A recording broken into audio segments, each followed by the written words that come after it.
ya. Oke. Oke, siap dengan firman Tuhan, sister ya. Pak, sorry tadi ibu baru kasih ayatnya baru karena aku tadi nggak, aduh bisa ngehang gitu. Masih sempet nggak untuk bisa ditongolin dia punya ayat. Jadi kalian nggak perlu terlalu capek nyarinya. Sedikit. Boleh, nggak apa-apa ya. Iya, sedikit. Kita, maksudnya ibu di layar semuanya ditampilin apa satu-satu per ayat? Iya, satu-satu lah. Nanti pas aku minta ayatnya itu kalian tampilin satu-satu ya? seperti itu. Oke, ya. Tapi ya aku coba ya Bu, ke Uber apa enggak? Silahkan. Yes. Kalau bisa aja, kalau nggak bisa no problem ya. Nah, jadi di sini kita ada share ya. Nah, yuk kita berdoa sebentar, sedikit aja berdoa ya. Tuhan Yesus yang baik, terima kasih Bapak, terima kasih Allahku. Di sini ada adik-adikku, sister-sisterku, sahabat-sahabatku yang cantik luar biasa. Kami mau belajar tentang Tuhan Yesus. Urapi setiap kami percaya hanya Tuhan yang hadir dan hanya Tuhan yang berikan kepada kami pengertian. Dalam nama kami mengucap syukur, haleluya, amin ya. Yuk kita buka. Nah, menurut kita Tuhan pernah gelisah nggak, sister? Pernah. Gelisah.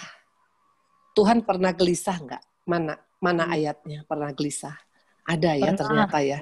Jadi kita pikir hanya kita aja suka gelisah ya. Kadang-kadang ya.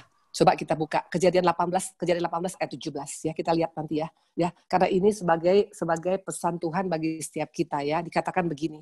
Berpikirlah Tuhan, apakah aku akan menyembunyikan pada Abraham apa yang hendak kulakukan ini? Sister, ya waktu engkau baca ini sepintas kayaknya ini ayat biasa. Tapi kalau buat saya ini ayat nggak biasa. Karena apa? Yang berpikir ini katanya Tuhan. Kalau yang berpikir mungkin misalnya sekarang Ibu Indri, yang berpikir sekarang misalnya sekarang LBC, yang berpikir sekarang misalnya Menteri, yang berpikir sekarang misalnya Presiden Indonesia, itu masih biasa-biasa. Tapi kalau sampai Tuhan yang berpikir, bahkan berpikirnya begini katanya, apa aku akan menyembunyikan pada Abraham apa yang hendak aku lakukan? Kok hebat banget ini si Abraham. Emangnya Abraham siapa sampai Tuhan rasanya sungkan ya, nggak enak hati kalau nggak ngomong sama Abraham. Mungkin kita bilang ya, lah Bu Indri, Abraham kan orang kaya ya, dia punya pabrik banyak, ternaknya mungkin kalah sama Tapos ya. Intinya pasti karena ini mungkin orang hebat, orang terkenal, orang populer, makanya Tuhan mungkin agak sungkan. Dan jawabannya sama sekali tidak. Allah kita bukan Allah karena melihat orang kaya saja. Tapi kenapa kalau begitu? Kita buka Yakobus 2 ayat 23 supaya kita bisa melihat waktu kita mempunyai posisi seperti ini, makanya Tuhan akan melakukan hal yang sama bagi kita. Yakobus 2 ayat 23. Perhatikan ya, dikatakan begini. Dengan jalan demikian, genaplah nas yang mengatakan, lalu percayalah Abraham kepada Allah, maka Allah memperhitungkan hal itu kepadanya sebagai kebenaran. Karena itu Abraham disebut apa, sister? Sahabat Allah. Nah, ternyata ini kata kuncinya. Kata kuncinya adalah apa? Waktu engkau dan saya hanya menjadi wanita Kristen biasa, itu biasa-biasa. Tapi kalau kita menjadi wanita sahabatnya Tuhan, ini luar biasa. Karena apa? Tuhan gak tahan, gak ngomong sama kita. Tuhan gak bisa gak cerita sama kita tentang rencananya. Termasuk kalau engkau dan saya sahabat Tuhan, Tuhan kasih tahu kenapa COVID terjadi. Dan apa yang terjadi sesudah COVID. Tuhan bisa ngomong sama kita detail. Ini luar biasa. Dan saya percaya kalau kita menjadi sahabat Tuhan, pasti kita akan sangat tenang hidup ini. Ada damai sejahtera, ada ketenangan, ada kemantapan dalam ikut Tuhan. Betul? Nah, coba kita lihat. Ada 4 bonus bagi orang-orang, bagi wanita-wanita yang menjadi sahabat Tuhan. Makanya target kita, khususnya di akhir zaman, baik kita menjadi pengikut Tuhan, baik kita menjadi jemaat Tuhan, baik kita menjadi hamba Tuhan. Tapi gak cukup hanya sampai di sana. Tapi kalau kita menjadi sahabat Tuhan, ini luar biasa. Ada 4 bonus bagi sahabat Tuhan. Yang pertama dikatakan, Tuhan gak bisa simpan rahasia sama kita loh, sister. Tuhan kasih tahu sama kita tentang apapun yang kita hadapi dalam hidup kita. Mungkin kita mengalami masalah sakit, penyakit, Tuhan kasih tahu persis apa yang akan terjadi sama kita. Mungkin masalah anak-anak, masalah suami, masalah ekonomi, masalah apapun, Tuhan nggak bisa simpan rahasia. Nah, saya mau kasih kesaksian sedikit ya. Ini fakta yang saya alami sekarang ya, sister.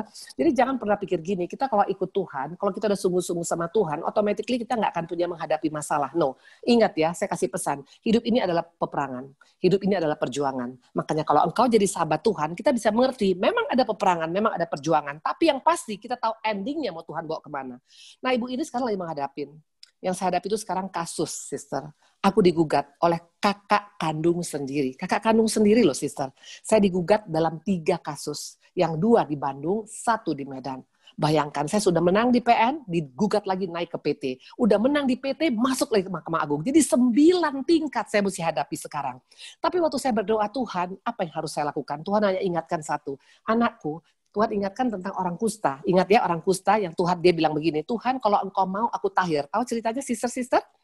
Dan Tuhan bilang apa? Aku mau, makanya dia tahir. Nah, waktu saya pas mau menghadapi semuanya gugatan, saya bilang, Tuhan, apa yang Tuhan mau atas aku? Apakah aku bisa menghadapi semua ini? Aku mau anakku, engkau pasti menang. Dan itu yang menjadi kekuatan buat saya. Makanya waktu saya menghadapi gugatan, itu enggak main-main, sister. Gugatan satu aja udah stres ya. Ini bayangkan 3 gugatan. Dan enggak main-main. Rumah saya sekarang diambil sita jaminan semua. Sama Koko sendiri loh. Pertanyaan, apakah kita bisa gila gara-gara itu? Bisa. Tapi kalau engkau sahabat Tuhan, engkau bisa kuat menghadapi apapun. Karena Tuhan kasih tahu endingnya pasti mendatangkan kebaikan. Makanya saya bilang, Tuhan terima kasih. Jadi jangan marah waktu engkau punya masalah. Karena waktu kita jadi sahabat Tuhan, Tuhan kasih tahu sampai di mana nanti ujungnya. Tuhan kasih tahu persis. Makanya kita punya target harus jadi sahabat Tuhan. Pertama dikatakan Tuhan kasih tahu. Yang kedua, Mazmur 34 ayat 7. Kalau engkau jadi sahabat Tuhan, ini luar biasa. Mazmur 34 ayat 7. Yuk kita lihat ya. Malaikat Tuhan berkemah di sekeliling orang-orang yang takut akan dia. Lalu meluputkan mereka. Sister, waktu engkau dan saya menjadi sahabat Tuhan, peluputan Tuhan pasti akan terjadi dalam hidup kita. Peluputan Tuhan, bukan peluputan manusia. Kalau manusia yang menjaga dirinya sendiri bisa jebol. Tapi kalau Tuhan yang meluputkan, ini luar biasa. Saya masih kesaksian sedikit ya. Waktu itu pas suami saya mau touring, mau berangkat ya. Nah, di sini ada Yuni, jadi juga Yuni pasti tahu lah ya. Kalau suami kita mau touring, itu kan pasti semuanya perlengkapan sibuk semua ya, dengan pakai jaket kulit, dengan pakai semua. Nah waktu itu kita punya anak rohani. Anak rohani kita itu adalah anak pembantu kita ya. Dia anak asuh kita ya. Nah tiba-tiba waktu pas suami saya mau naik, itu udah kita doa, pas suami saya naik, tiba-tiba si anak rohani bilang, anak asuh kita bilang gini, ayah, itu ada ular. Bayangkan, ular kecil memang hitam. Tapi bayangkan kalau suami kita lagi naik motor, itu kalau naik Harley, lagi touring, sister, itu nggak ada 20 km per jam. Itu minimal 100, 120, 140. Dan tiba-tiba si ular kecil tadi masuk ke dalam jaket suami saya, kira-kira apa yang terjadi? Tapi Tuhan baik. Sebelum dia berangkat, anak asuh kita bisa ngomong, Tuhan bisa pakai siapapun. Bahkan Tuhan bisa pakai batu untuk mengingatkan kita. Kalau kita menjadi sahabat Tuhan. Maka saya bilang, Tuhan terima kasih. Ngebayang nggak tadi sister? Kalau kita lagi di atas motor kencang, dalam keadaan ada ular masuk dari mesin, itu nggak tahu apa yang terjadi. Nah peluputan Tuhan bisa terjadi. Nah yang kedua, saya pernah ngalamin, kurang lebih 3 tahun yang lalu. Itu mas suami lagi naik mobil. Itu mobil kita memang pakai BMW. Tapi mungkin saya lupa. Kita nggak ganti bannya. Bannya tipis. Itu hujan deras. Apa yang terjadi? Itu baru keluar dari tol, itu mobilnya muter sampai 3 kali, yang luar biasa.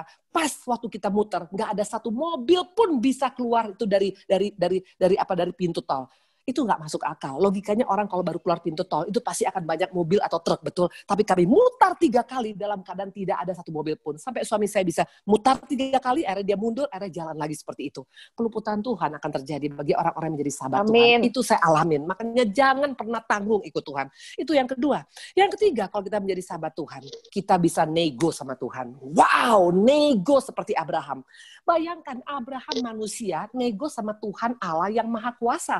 Dia nego, Tuhan bagaimana kalau 50 orang? Oke, nggak jadi dibunuh.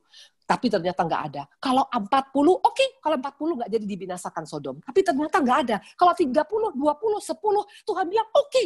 Bisa nego, sister. Nggak main-main. Engkau bisa negotiate sama Tuhan kita Allah Maha Tinggi.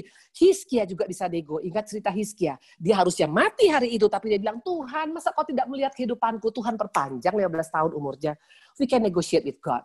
Ini tidak main-main. Nah, saya mau kasih kesaksian sedikit waktu suami saya tabrakan.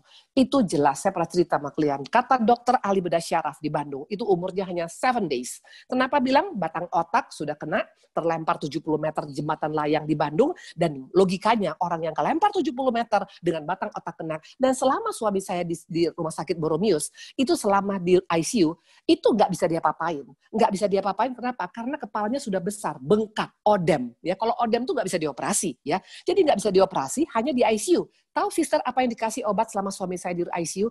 Hanya Nerobium 5.000. Bayangkan Nerobium 5.000 karena udah pasti lewat. Dokter bilang hanya 7 days, pupil mata sudah nggak bergerak lagi. Di sana saya nego sama Tuhan. Tuhan, belas kasihanmu, apa yang mau kusampaikan kalau suamiku belum bertobat? Mati Tuhan. Sementara engkau tahu Bapak, di mana-mana aku saksikan. Satu saat aku dan suami akan berdiri di sini bersama-sama. Itu saya saksikan selalu setiap hari. Nah, saya minta belas kasihan Tuhan. Saya minta kami datang, saya undang, saya punya pendoa-pendoa dari Medan. Kami menyembah 24 jam betul-betul. Kita ambil kamar di sebelah Boromius, hotel di Boromius, kita ambil kamar di sana, kita menyembah setiap hari. Apa yang terjadi? Hari ke-11 dia sehat. Sekarang kami boleh melayani bersama-sama. Sama Tuhan kita bisa nego waktu kita menjadi sahabat dia. Makanya target kita, sister, jangan hanya menjadi wanita biasa-biasa, jangan menjadi pengusaha biasa-biasa, jangan menjadi pendeta biasa-biasa, tapi menjadi sahabat Tuhan tuh ada hal yang luar biasa. Pertama, tidak ada rahasia Tuhan bagi kita. Kedua, Tuhan luputkan. Ketiga, kita bisa negotiate sama Tuhan. Keempat, ingat, persahabatan dengan dunia itu sementara. Persahabatan dengan Tuhan itu sampai selama-lamanya. Karena Allah kita Allah yang setia. Mana buktinya? 2 Timotius 2:13. Perhatikan ayat ini.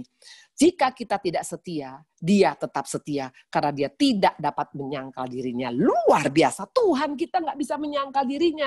Kita sering yang tidak setia sama Tuhan, kita tinggalkan Tuhan. Waktu kita lagi susah cari Tuhan, udah kita sekarang lagi happy lupa sama Tuhan. Tapi itu pun Tuhan nggak bilang dasar emang kamu yang mulai sekarang kau tinggalkan. No, Tuhan tetap setia sama kita walaupun kita tidak setia dengan Tuhan.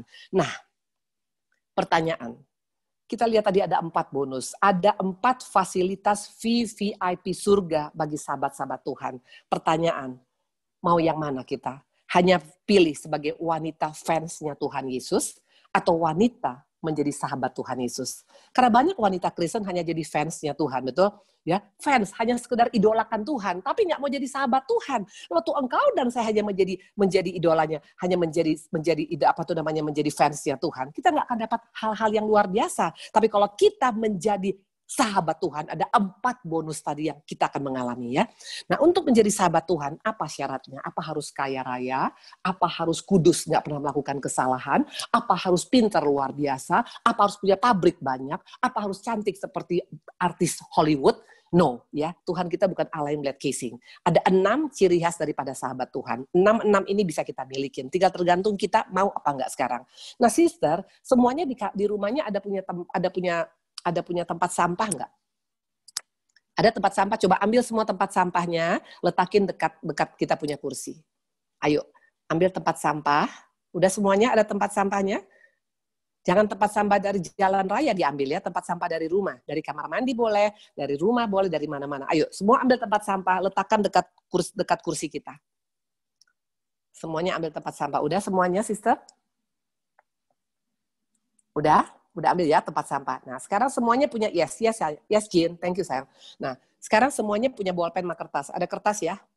Ya, nanti kita akan praktekkan ini. Kalau engkau mau jadi sahabat Tuhan, kita mesti berani praktekkan ya. Nah, kita lihat ada 6 gaya hidup daripada sahabat Tuhan. 6 gaya hidup daripada sahabat Tuhan. Dan semua kita pasti bisa melakukan ini ya. Nah, sahabat Tuhan berarti bicara tentang apa, sister? Hubungan. Karena orang nggak akan mungkin bisa bilang, saya bersahabat dengan Yuni, tapi aku nggak pernah kontak sama Yuni, aku nggak pernah komunikasi sama dia, nggak mungkin. Atau nggak bisa aku bilang sama Acun, kita sahabatan ya, tapi nggak pernah telepon-teleponan, kita nggak pernah misalnya WA, nggak mungkin. Sahabat dari mana tuh datangnya, betul? Pasti ada hubungan. Nah, kalau kita berkata kita jadi sahabat Tuhan, pasti juga bicara tentang hubungan. Nah, kita akan lihat. Yang pertama, apa syarat menjadi sahabat? Kejadian 6 ayat 9, yuk kita lihat ya. Kalau engkau dan saya mau jadi sahabat Tuhan, ada 4 bonus tadi yang Tuhan siapkan. Pertama, peluputan. Kedua, Tuhan nggak bisa simpan rahasia. Ketiga, tadi katakan kita bisa negotiate sama Tuhan. Keempat, Tuhan setia. Dunia nggak setia, tapi Tuhan setia pada kita. Ini jaminan yang luar biasa. Kejadian 6 ayat 9 dikatakan begini. Inilah riwayat Nuh. Nuh adalah seorang yang benar dan tidak bercela di antara orang sejaman itu. Dan Nuh ini hidup bergaul dengan Allah. Sister, apa arti ayat ini? Artinya Nuh itu adalah sahabat Tuhan, betul? Nggak dikatakan Nuh orang Kristen, nggak dikatakan Nuh orang Yahudi, nggak dikatakan Nuh pendeta, tapi Nuh hidup bergaul dengan Tuhan. Artinya Nuh ini adalah sahabat Tuhan. Nah, perhatikan ayat ke-13 ya. Terbukti yang tadi saya bilang, seorang sahabat Tuhan akan mengalami hal-hal yang luar biasa ini. Berfirmanlah Allah kepada Nuh, aku telah memutuskan untuk mengakhiri hidup segala makhluk, sebab bumi telah penuh dengan kekerasan oleh mereka. Jadi aku akan memusnahkan mereka bersama-sama dengan bumi. Ya, ini Tuhan bicara kepada sahabatnya. Tuhan kasih tahu persis apa yang mau Tuhan lakukan untuk bumi. Ayat 18, perhatikan, peluputan Tuhan. Tapi dengan engkau, aku akan mengadakan perjanjianku. Dan engkau akan masuk dalam bahtera, engkau bersama-sama dengan anak-anakmu dan istrimu dan istri anak-anakmu. Luar biasa, sister. Kalau kita jadi sahabat Tuhan, Tuhan kasih tahu tentang apa yang terjadi dengan pandemi ini. Tapi Tuhan juga kasih tahu, di balik pandemi ini, apa yang mau Tuhan lakukan dalam hidup kita. Ini luar biasa. Pertanyaan sekarang, kenapa Nuh jadi sahabat Tuhan? Ayat 14, perhatikan ya. Buatlah bagimu sebuah bahtera dari kayu gofir. Bahtera itu harus kau buat berpetak-petak dan harus kau tutup dengan pakal dari luar dan dari dalam. Dan seterusnya dan seterusnya. Ayat 22. Lalu Nuh melakukan semuanya itu tepat seperti yang diperintahkan Allah padanya. Demikianlah dilakukannya. Saya mau tanya sekarang, menurut kita kenapa Nuh jadi sahabat Tuhan? Kita pasti jawab karena Nuh melakukan perintah Tuhan, betul? Sebelum dia melakukan perintah Tuhan, bagaimana dia bisa melakukan perintah Tuhan? Very simple.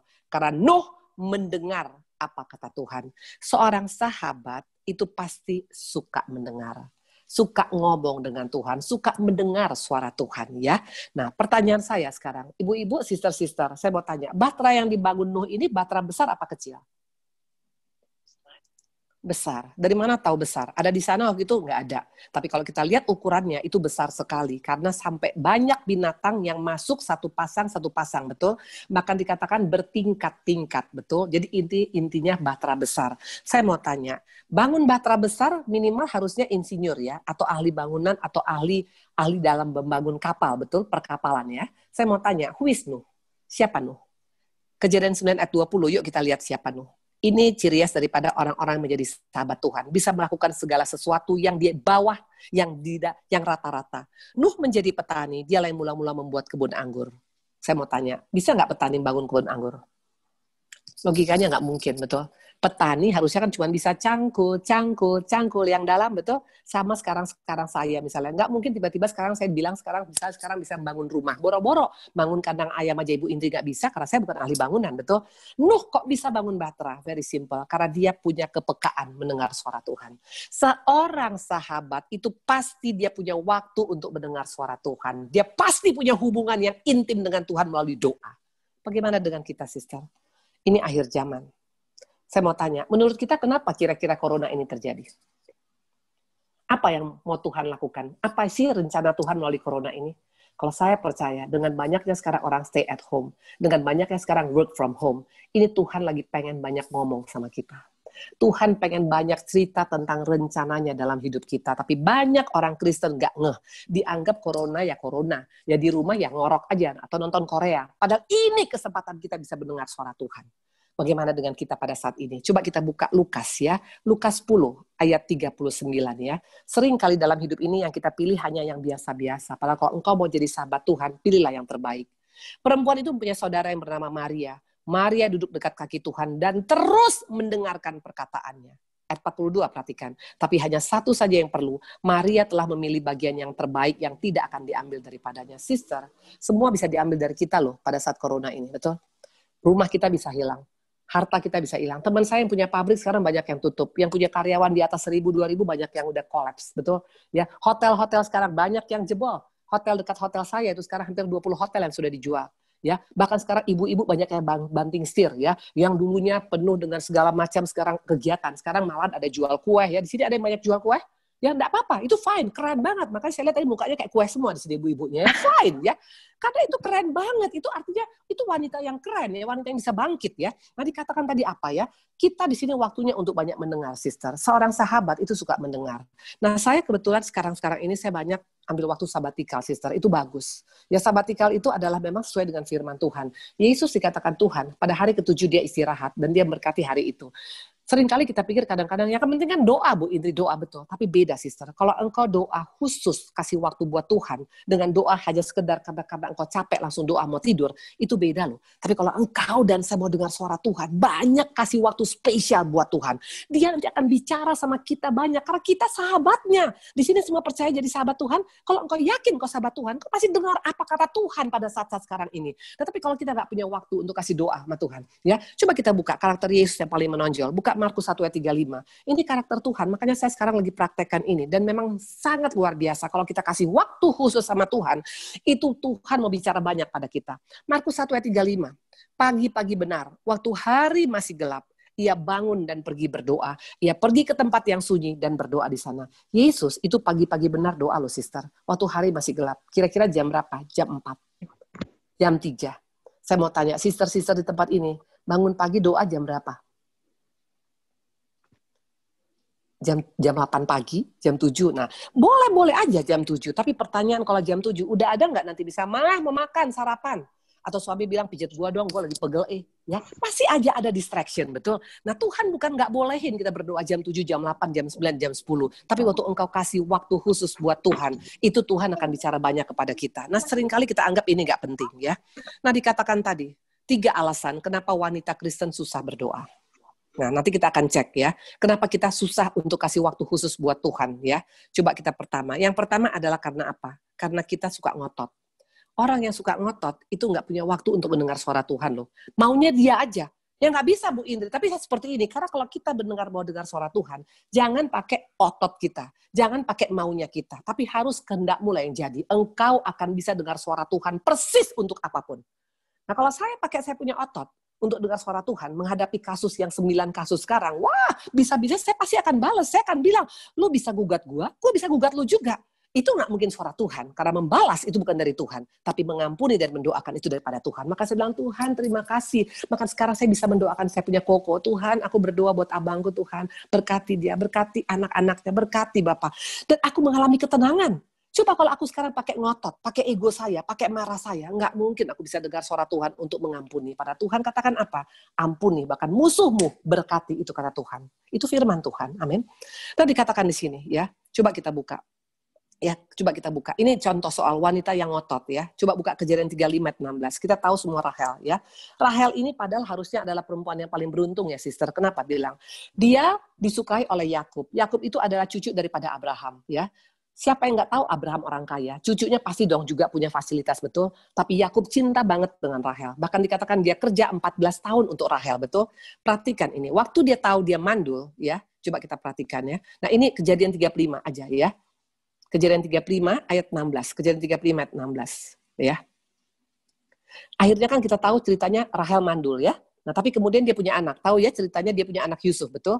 Nah kalau menurut kita, dengan punya anak Yusuf aja udah cukup nggak buat Rahel? Harusnya cukup ya. Minimal dia punya anak 1, betul. Tapi dia masih ngotot. Dia masih merasa, gue nggak mau kalah dengan Lea. Lea punya anak banyak, gue juga pengen punya anak banyak. Nah perhatikan, ayat 16. Kejadian 35 ayat 16. Sesudah itu berangkatlah mereka dari Betel. Ketika mereka tidak berapa jauh lagi dari Efrata, bersalinlah Rahel. Dan bersalinannya itu sangat sukar. Sedang ia sangat sukar bersalin, berkatalah bidan padanya, jangan takut. Sekali ini pun anak laki-laki akan kau dapat. Dan ketika ia hendak menghembuskan nafas, sebab ia mati kemudian, diberikan nama Ben-Oni kepada anaknya itu. Tapi ayahnya menamainya Benyamin. Sister, ini tragis kisah ini. Engkau boleh baca nanti di Kejadian 30. Seorang Rahel yang harusnya cantik, punya suami yang sayang sama dia, harusnya dia hidupnya sangat bahagia, betul. Tapi karena apa? Dia nggak mau. Padahal Tuhan udah jelas bilang Tuhan akan berkati Yakub. Karena dikatakan Yakub itu keturunan daripada Abraham. Abraham dikatakan punya anak sebanyak pasir di laut, sebanyak bintang di langit. Artinya pasti dia juga akan mengalami hal yang sama. Tapi dia nggak mau lagi dengar suara Tuhan. Karena apa? Egonya yang ngomong. Dia ngotot nggak mau kalah dengan Lea. Akhirnya apa? Dia paksakan dia hamil untuk punya Benyamin. Punya lahir Benyamin, dia meninggal. Akhirnya dia nggak bisa mengalami semuanya berkat Tuhan. Ini tragis. Seringkali gara-gara ego kita, gara-gara ngotot, kita nggak bisa dengar lagi suara Tuhan. Pada jelas rancangan Tuhan bagi sahabatnya itu rancangan masa depan yang penuh harapan. Tapi kenapa kita nggak bisa ngalamin? Karena kita terlalu ngotot dengan maunya kita. Yang pertama, orang yang ngotot nggak akan bisa dengar suara Tuhan. Yang kedua, coba kita lihat lagi. Apa yang menyebabkan kita nggak bisa lagi dengar suara Tuhan? Karena kesibukan. Hati-hati sister dengan sibuk.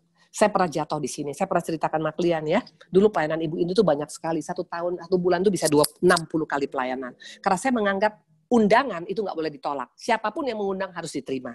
Akibatnya apa? Saya mengalami rumah tangga dalam keadaan tidak bisa mengalami pemulihan. Pak Ari berapa tahun sudah bertobat? 17 tahun kemudian. Apa Pak Ari yang salah? No. Karena apa Pak Ari lama bertobat? Karena setiap Pak Ari pulang dari diskotik, dia pulang pagi dari diskotik, dia nggak lihat istrinya ada di rumah. Kenapa? Karena istrinya pergi pelayanan. Seringkali kadang-kadang kita pikir gini, suami harus ikutin agenda saya. Sister, jangan suami ikutin agenda kita. Jangan anak ikutin agenda kita. Tapi kita yang harus ikutin agenda keluarga kita kalau kita mau menangkan mereka. Nah dikatakan di sini, kesibukan. Ya, Marta juga adalah orang yang sibuk. Makanya dikatakan Tuhan apa? Marta, Marta, engkau menyusahkan diri dengan banyak perkara. Ya. Nah coba kita lihat sekarang di sini. Kenapa bisa sampai Wasti jatuh, sister? Menurut kita kenapa Wasti bisa sampai keluar dari sebagai ratu? Padahal kalau dipikir-pikir, dia cantik luar biasa. Betul, rajanya kaya raya luar biasa. Kenapa dia sampai gak menjadi ratu lagi? Coba kita buka Ester 1 ayat 9 dan 10. Ini supaya peringatan bagi setiap kita, sister-sister yang terlalu sibuk. Hati-hati ya. Karena kesibukan membuat engkau tidak bisa mendengar suara Tuhan. Jangan bangga dengan jadwal yang sibuk, kerja yang sibuk, pelayanan yang sibuk, lebih daripada engkau mendengar suara Tuhan. Ester 1 ayat 9 dan 10. Juga Wasti sang ratu mengadakan perjamuan bagi semua perempuan dalam istana Raja Ahasveros. Pada hari ketujuh ketika hari riang gembira hatinya, karena minum anggur, bertitah baginda pada Mehuham, Bitsa, Harbona, Bitsa, Abata, Zetar, Karkas, yakni ketiga sida-sida yang bertugas di hadapan Raja Ahasveros, supaya mereka membawa Wasti sang ratu dengan memakai mahkota kerajaan, menghadap raja untuk memperlihatkan kecantikannya kepada sekalian rakyat, dan pembesar-pembesar karena sang ratu sangat elok rupanya.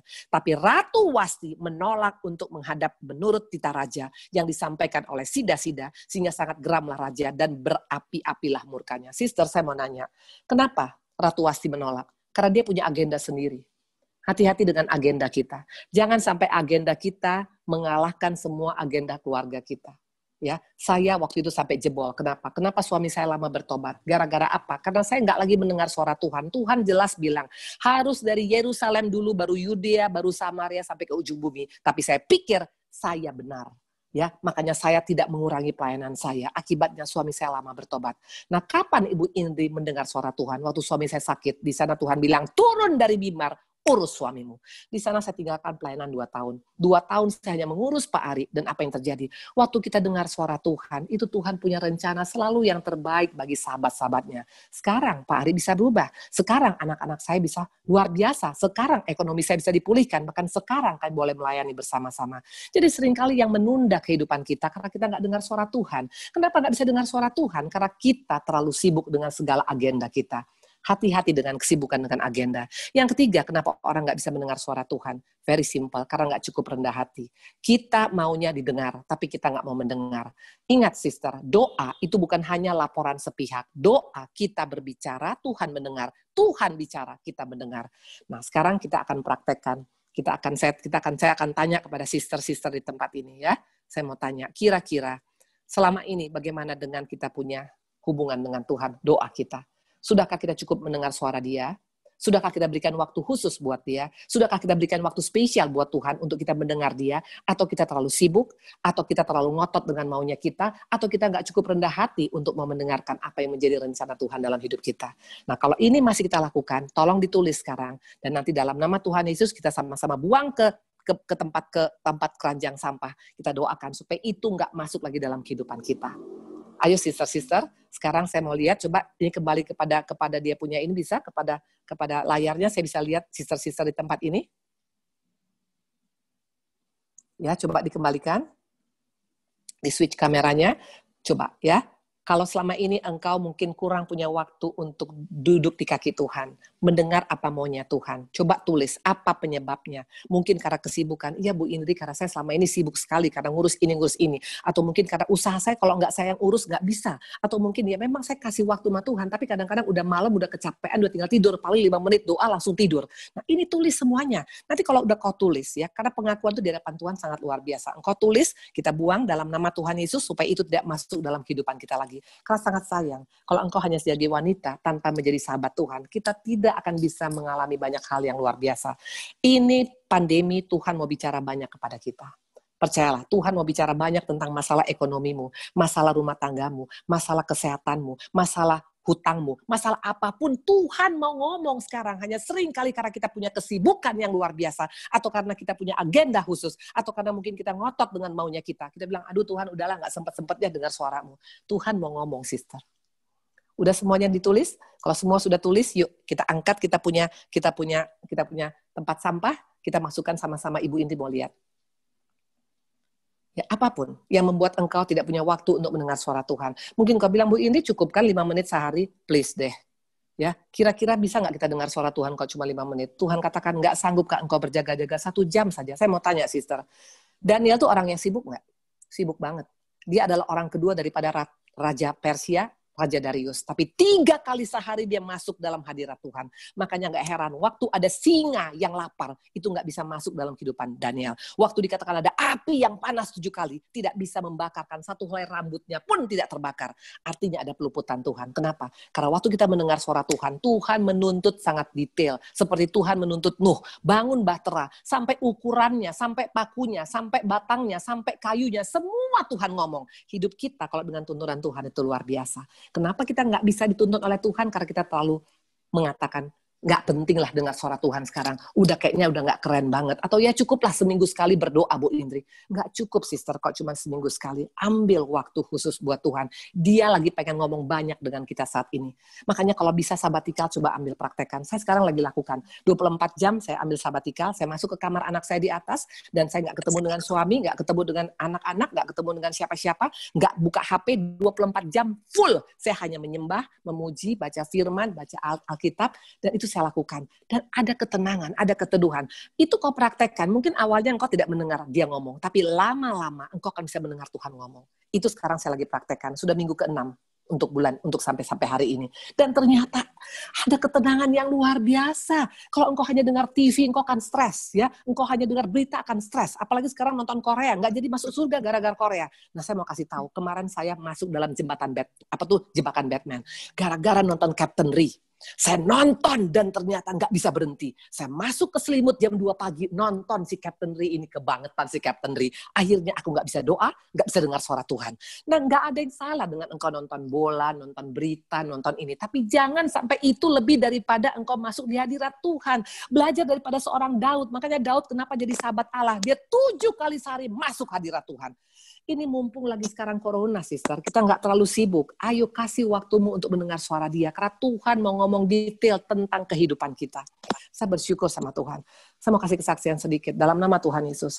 Kita punya usaha kecil-kecilan ya, usaha saya ya. Kita punya usaha tuh di puncak ya.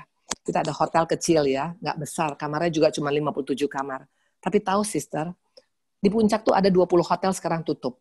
20 hotel besar, bintang 4 semuanya tutup. Tapi apa yang terjadi? Hotel kita sampai hari ini itu bisa full 99% setiap hari okupansinya. Tuhan kasih tahu detail waktu engkau punya waktu pada Tuhan. Tuhan kasih tahu, buka harga sekian, begini caranya anakku, menu yang kau jual sekian ini. Itu luar biasa. Saya bukan bilang harus masalah uang ya, tapi masalah kesehatan, masalah anak, masalah suami, masalah apapun. Tuhan tuh mau ngomong sama kita. Makanya jadilah sahabatnya. Yang pertama mendengar ya. Nah yang kedua, sekarang kita lihat ya. Yang kedua, apa yang membuat kita jadi sahabat Tuhan? Kita tahu cerita tentang tahu ceritanya ya. Siapa tuh namanya? Seorang perempuan pezina. Tahu ya?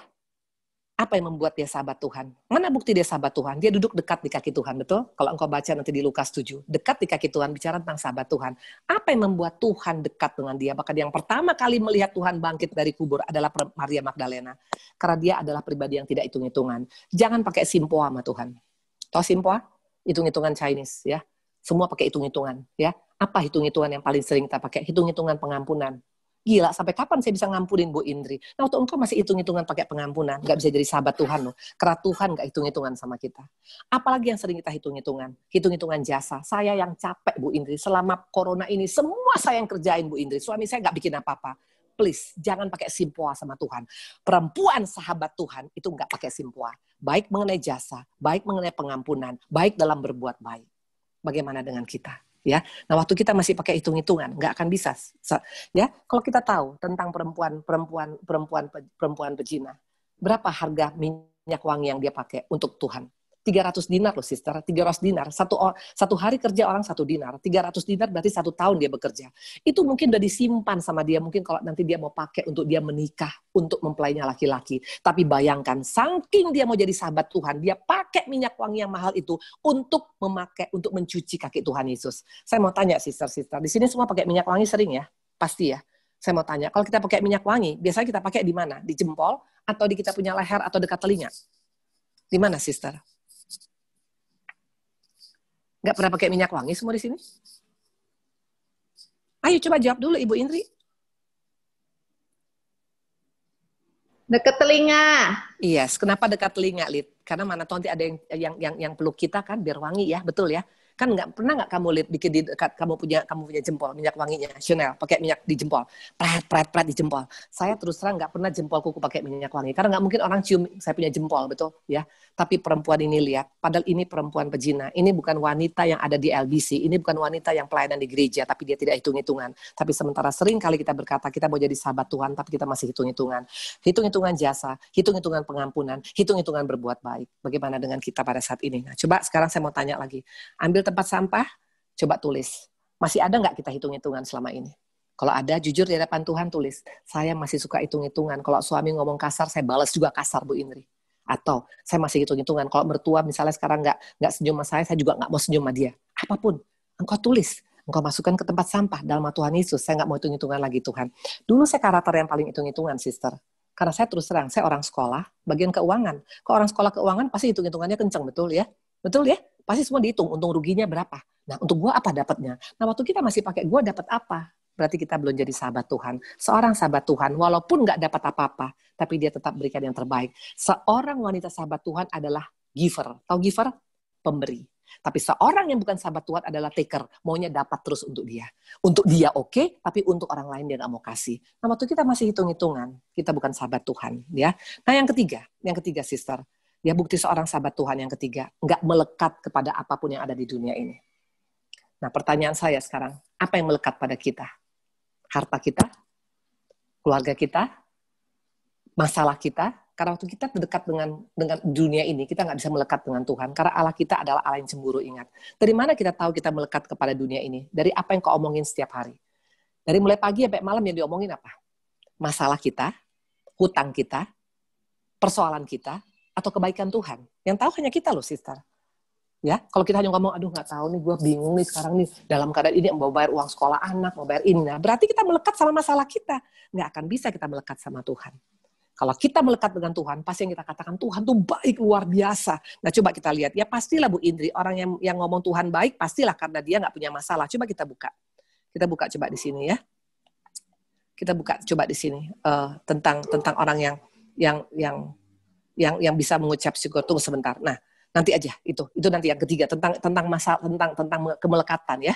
Nah, kalau kita masih melekat pada masalah kita, nggak akan bisa kita menjadi sahabat Tuhan ya. Tapi kalau kita banyak belajar bicara tentang Tuhan, kita bisa jadi sahabat Tuhan. Nah, yang keempat coba kita lihat ada 5 ya, keempat. Kita buka Kejadian 5, 22 dan 24. Ini ciri khas daripada orang yang menjadi sahabat Tuhan. Dapat semuanya? Kejadian 5, 22 dan 24. Henokh hidup bergaul dengan Allah selama 300 tahun lagi. Setelah ia memperanakan anak laki-laki perempuan, sampai umur 365 tahun. Dan Henokh hidup bergaul dengan Allah. Lalu ia tidak ada lagi sebab ia telah diangkat oleh Allah. Sister, saya mau tanya, berapa lama Henokh bergaul dengan Allah? Berapa lama? Ayo, yang tahu coba baca. Berapa lama? 300 tahun loh, sister.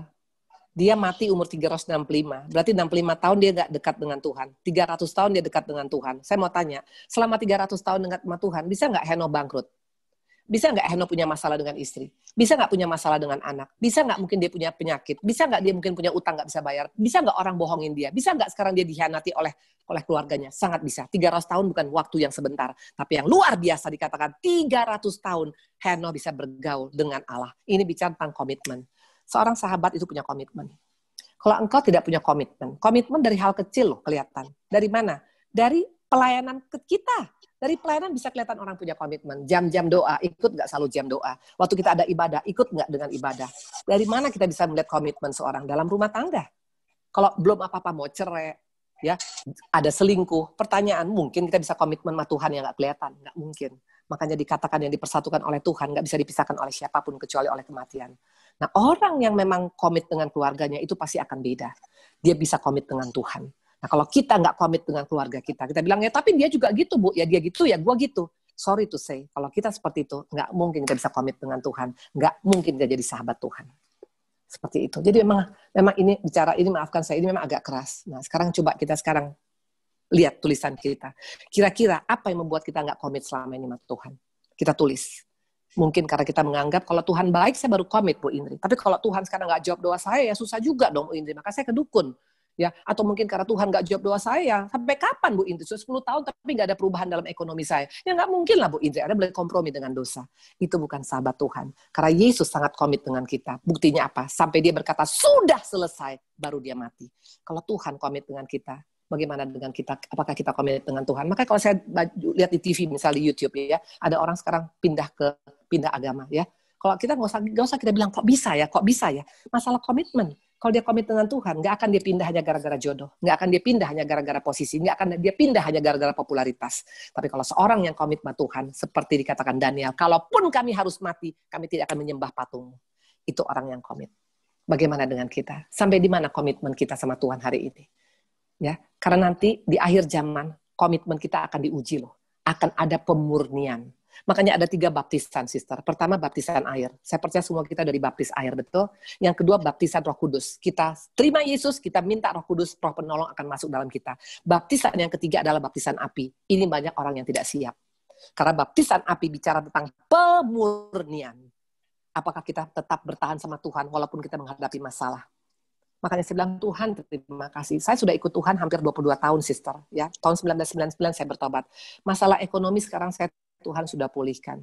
Masalah keluarga sudah dipulihkan, tapi sekarang saya menghadapi masalah keluarga besar saya. Pertanyaan, apakah gara-gara punya masalah nggak berhenti-berhenti membuat saya meninggalkan Tuhan? No. Karena aku percaya, masalah boleh ada, tapi Tuhanku jauh lebih besar daripada masalah. Itu orang yang komit. Nah, yang kelima, yang terakhir adalah apa? Ya, ada 6 tadi saya bilangnya. Yang kelima, ya. Menurut kita kenapa Daud jadi sahabat Tuhan? Buka Mazmur 136 ayat 1 sampai dengan 26. Kalau engkau baca ini ayat luar biasa. Nggak usah kita baca di sini. 26 ayat loh. Kata-katanya semua sama. Bersyukurlah pada Tuhan sebab Ia baik, bahwa untuk selama-lamanya kasih setianya. Ini orang bukan dalam keadaan nggak punya masalah. Jelas masalahnya banyak. Istrinya nggak hormat, anaknya mau bunuh dia, mertuanya mau bunuh dia, orang-orang Israel mau lempar dia dengan batu. Tapi kata Daud apa? Bersyukurlah pada Tuhan. Daud selalu mengucap syukur dan berkata, Tuhan itu baik. Padahal jelas masalahnya begitu banyak. Orang-orang yang menjadi sahabat Tuhan, itu pasti kata-kata ucapan syukur akan lebih sering keluar dari mulutnya daripada kata-kata mengeluh. Pertanyaan, kata-kata apa yang selama ini keluar dari mulut kita? Komplain? Mengeluh? Aduh, kenapa ya begini? Aduh, kenapa ya? Ya habis gimana kalau begini caranya? Nah, waktu kita hanya cuma bisa keep on complaining. Saya nggak yakin kita sahabat Tuhan. Seorang sahabat Tuhan, bahasanya pasti bahasa ini dikenal oleh Yesus. Bahasa ucapan syukur. Mungkin kita bilang nggak mungkin bisa ucapan syukur pada saat seperti ini, Bu Indri. Daud ngomong lagu Mazmur 136, itu lagi punya masalah loh. Kalau dia dalam keadaan enak, jadi raja, semuanya oke, ngomong ini wajar. Tapi dia dalam keadaan dikejar-kejar oleh Saul. Dalam keadaan mau dibunuh oleh Absalom anaknya. Dalam keadaan rakyat mau melempar dia dengan batu. Dalam keadaan istrinya nggak hormat pada dia. Dia punya masalah besar. Masalahnya bukan masalah kecil, tapi dia bisa bersyukur dalam segala hal. Ini yang membuat makanya Daud sangat-sangat menjadi sahabatnya Tuhan. Perkataan apa yang keluar dari mulut kita. Nah, coba sekarang kita tulis. Ya, kata-kata apa selama ini yang keluar dari mulut kita? Masih suka kata-kata ngomel? Suka banding-bandingkan? Suka menuding? Suka menyalahkan si A, si B, C? Tulis, letakkan, masukkan ke dalam keranjang sampah. Dalam nama Tuhan Yesus, aku mau stop untuk banyak mengeluh Tuhan. Hati-hati, kehancuran daripada bangsa Israel. Tahu ceritanya ya, sister? Sampai mati di padang gurun 2 juta orang. Bukan karena mereka berzina loh. Bukan karena mereka kumpul kebo loh. Bukan karena mereka meninggalkan Tuhan loh. Mereka tetap jadi orang Israel, tapi mereka penuh dengan sungut-sungut. Stop untuk sungut-sungut kalau kita mau menjadi sahabat Tuhan. Dan yang terakhir adalah apa? Dikatakan, Ibrani 11 ayat 6. Kalau kita mau jadi sahabat Tuhan, kita mesti punya ini. Ibrani 11 ayat 6. Tapi tanpa iman, tidak mungkin orang berkenan kepada Allah. Sebab barang siapa berpaling kepada Allah, ia harus percaya bahwa Allah ada. Dan bahwa Allah memberi upah kepada orang yang sungguh-sungguh mencari dia. Sister, hanya dengan iman kita bisa menjadi sahabat Tuhan. Kalau engkau pakai logika, engkau tidak akan bisa jadi sahabat Tuhan. Kalau engkau sekarang pakai perasaan, nggak akan bisa jadi sahabat Tuhan. Tapi kalau kita pakai iman, melihat sesuatu yang tidak kelihatan. Karena kita bukan hidup dari apa yang kita lihat, kita hidup dari apa yang kita aminkan. Seperti itu. Seorang yang mau menjadi sahabat Tuhan, itu pasti imannya semakin bertumbuh. Di zaman COVID-19 ini, iman kita harus bertumbuh.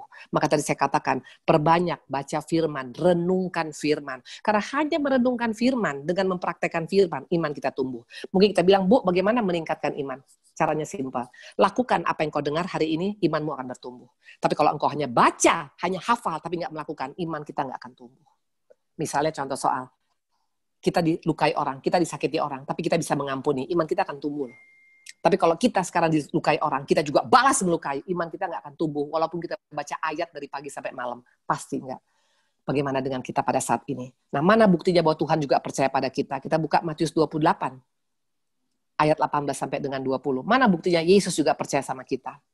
Tuhan katakan amanat agung, kepadaku telah diberikan segala kuasa di sorga dan di bumi. Karena itu pergilah, jadikan semua bangsa muridku, baptislah mereka dalam nama anak Bapa, Roh Kudus, dan ajarkan mereka melakukan segala sesuatu yang telah kuperintahkan padamu. Dan ketahuilah, aku menyertai kamu senantiasa sampai kepada akhir zaman.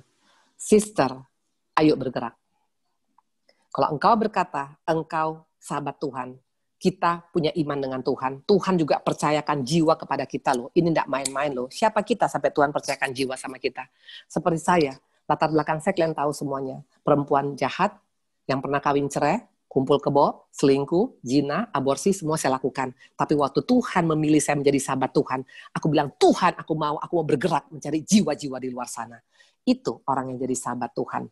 Mari, Tuhan sudah berikan kepada kita jiwa. Tapi kalau engkau berkata, aduh Bu Indri itu kan urusan pendeta. Sorry to say, kita bukan sahabat Tuhan. Pertanyaan sekarang sister, sudah berapa lama engkau jadi orang Kristen?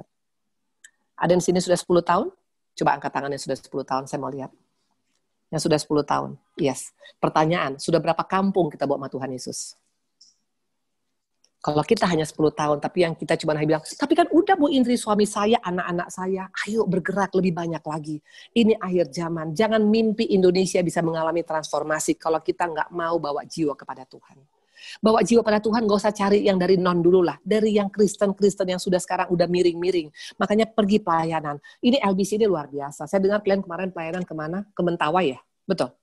Kemana kalian pelayanan kemarin, Pak? Yun, Yun, kemana Yun? Kalau Yuni yang pergi. Ya, kalau nggak salah Yuni kembali ke Sumatera, kalau nggak salah aku dengar waktu itu. Oh iya, kalau Yes. saya dari pelayanan misi ke Kalimantan Barat. Yes, ya, keren. Tapi kalau dari LBC sendiri, kemarin kita ada mengadopsi satu gereja di daerah Tanjung Purung, di Tangerang. Keren. Tangerang sana. Keren. Jadi Keren. sudah beberapa kali kita follow up. Keren. Sayangku, LBC ini luar biasa. Kalau aku lihat LBC ini aku suka, terus terang. Karena kalian ini wanita yang punya komitmen. Saya tahu kalian komitmen. Ya. Dari mana aku tahu komitmen? Sampai kemanapun itu kalian itu pasti datang kalau ada ibadah. Padahal Jakarta itu paling banyak godaan, kalau saya yakin ya. Tapi kalian bisa tetap ada ibadah hari Jumat. Bahkan Ibu Indi pertama kali makanya Ibu Indi suka sama kalian. Pernah saya terlambat 2 jam waktu, ingat ya? 2 jam atau 100 jam tuh, aku lupa. Dan kalian bisa menunggu semuanya. Itu kalau nggak orang yang komitmen nggak mungkin. Makanya sekarang tinggal yang ke-6. Ayo bergerak, sister. Bergerak. Bergerak nggak perlu kalian sekarang harus pergi sekarang bisa ke Papua. Nggak usah. Cari gereja-gereja kecil yang mungkin udah mulai agak kolaps sekarang. Atau komunitas-komunitas Kristen yang udah mulai agak goyang imannya karena mungkin masalah ekonomi. Di sana jadi berkat. Karena itu yang bisa membuat mereka kembali melihat ada kasih Yesus ternyata dalam kekristenan. Karena nggak bisa kita hanya bilang ini orang sekarang udah terima Yesus Bu Indi, tapi nggak kita perhatikan, nggak mungkin. Perhatikan kita punya sepupu, mereka kalau ada orang yang pindah masuk ke mereka, itu mereka perhatikan Paul. Makanya sekarang lihat, Papua sekarang lihat, Mentawai sekarang lihat, NTB sekarang lihat. Itu sekarang semua udah warna hijau. Kenapa? Mereka perhatikan betul-betul. Sementara gereja sekarang kurang memperhatikan. Nah, gereja nggak bisa perhatikan, nggak usah salahkan gereja. Kita, komunitas yang bergerak. Ya Ibu ini punya pelayanan di Medan. Ya kapan-kapan kalian kalau ke Medan silahkan. Ibu ini punya pelayanan di Medan itu namanya Sungai Sukacita Ministry Medan. Itu di sana semua ibu-ibunya adalah ibu-ibu pemulung, ibu-ibu tukang becak, ibu-ibu sekarang tukang jual sayur. Tapi yang luar biasa, mereka sampai hari ini pandemi sudah memberkati membangun 5 gereja kecil di Sumatera dan 10.000 hamba Tuhan setiap bulan. Tahu dari mana? Bukan dari uang mereka. Ada donatur yang banyak ngasih tapi nggak siap berangkat karena takut COVID. Mereka yang jalan. Umur 65 tahun mereka bergerak pakai mobil, itu bergerak sampai ke Padang kemarin. 65 tahun, sister. Hanya 3 orang mereka berangkat. Mereka bawa itu, mau bawa 1 ton, sampai 3 ton beras mereka bawa. Setiap bulan mereka lakukan itu. Nah di sini makanya ayo, sister. Mungkin engkau bilang, saya tapi nggak punya uang, Bu Idri. Nggak apa-apa. Minimal kalian sekarang bisa mungkin dengan misalnya sekarang apa. Mungkin kalian bisa sekarang memperhatikan mereka dengan cara apa. Mungkin kasih Alkitab, atau mungkin kasih apapun lah, atau apapun yang bisa dilakukan. Karena nggak waktunya lagi sekarang wanita Kristen diam. Kalau engkau menjadi sahabat Tuhan diam, nggak akan jadi sahabat Tuhan. Itu aja intinya. Kayak saya sekarang di sini, saya memang nggak bisa bergerak, tapi dengan ada SSM Medan, ini kita bisa arahkan kepada mereka. Dan mereka bergerak sampai ke Mentawai loh mereka. Mentawai itu mereka harus naik kapal tongkang. Bayangkan kapal tongkang, memang pakai mesin, tapi hanya isi 8 orang. Itu mereka berangkat dengan jalan naik kapal itu kurang lebih 8 jam. Itu masuk ke pulau-pulau yang ada di Mentawai. Itu mereka lakukan. Nah, kita mungkin nggak bisa ke sana, tapi minimal kita bisa kontribusi apapun. Karena waktu kita kontribusi sehingga sampai kasih itu sampai ke desa-desa, itu sama dengan kita melakukan bagian kita. Seorang sahabat pasti bergerak. Waktu kita nggak bergerak, I don't think so, kita adalah soulmate-nya Tuhan Yesus. Seperti itu. Ya, oke. Saya sampai di sana tentang sahabat. Sekarang saya mau kasih kalian waktu untuk bertanya. Silakan. Saya kembalikan pada Eva ya. Ya, silakan teman-teman. Terima kasih Bu Indri buat sharingnya yang selalu memberkati kita semua. Mungkin teman-teman ada yang mau bertanya sama Ibu. Yuk, dikasih kesempatan tuh. 15 menit. Yes. Ada 6 tadi ya, sister. Yes, ayo ya. Ayo, Pak. Kamu nanya apa? Silakan, Pak. Enggak, saya cuma mau bilang, saya selalu diberkati dengan kesaksian Ibu gitu loh. Dengan saya lihat Ibu tuh bukan cuma tahu firman, tapi Ibu tuh praktek. Ya kadang-kadang kita banyak tahu tentang firman, tapi untuk praktek itu nggak mudah gitu Bu. Jadi saya selalu yang paling berkesan buat saya itu waktu Ibu ngajarin kita tuh melepaskan hak. Banyak yang saya lihat Ibu tuh harusnya punya, tapi Ibu tuh rela melepaskan hak Ibu.